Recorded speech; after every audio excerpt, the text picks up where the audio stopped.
Well, you can see Congressman Patrick Murphy's been out in the field. He's been out campaigning. That's why he's in shirt sleeves.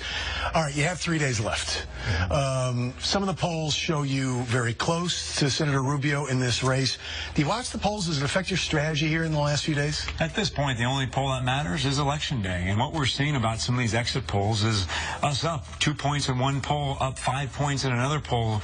And then there's some other polls that show it in dead heat. So I'm really enthused by the energy I'm sensing out there. A lot of momentum I feel right now. Talking to some voters yesterday and today, Republicans came up and said, Patrick, I'm a lifelong Republican, but I voted for you and I voted for Secretary Clinton because they are so scared of Donald Trump and mad at Senator Rubio for not having the courage of standing up to him.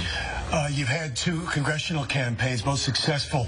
Does this feel different to be in a U.S. Senate race? Oh, absolutely. As you know, Florida's a very big state, 20 million people getting around the state, both learning the issues around the state and getting to know the voters, but also just the amount of time spent traveling. And a lot of folks have been so frustrated by politics. They've kind of tuned out, I think, to some of the races and been just surrounded by all this energy and excitement, if you want to call it, from Donald Trump and Hillary Clinton. It's been hard to break through, but feeling a lot of people paying attention to this right now and very excited about the outcome. So many issues in this race, a lot of them we covered in the debate last week. But as you meet perhaps undecided voters in these last 72 hours, what's the key campaign issue or point you're trying to make to them?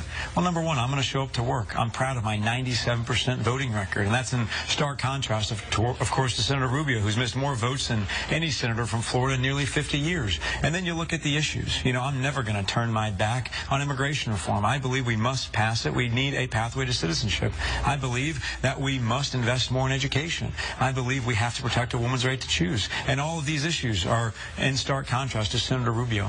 You taking any kind of hit here because of some of the slippage we've seen in Hillary Clinton in the polls over this last week since the revelation that they were at least looking at emails from whom evident? So far, I haven't sensed it at all. As I'm out there on the campaign trails, I'm going, place to place, event to event, feeling a lot of excitement. A lot of people, I think, have made up their mind, are kind of over all this, and I'm sensing a real good turnout right now. We've seen some record numbers just in the last couple of days, people showing up to vote, so I'm feeling good about it. All right, you've got 3 days left. Good luck.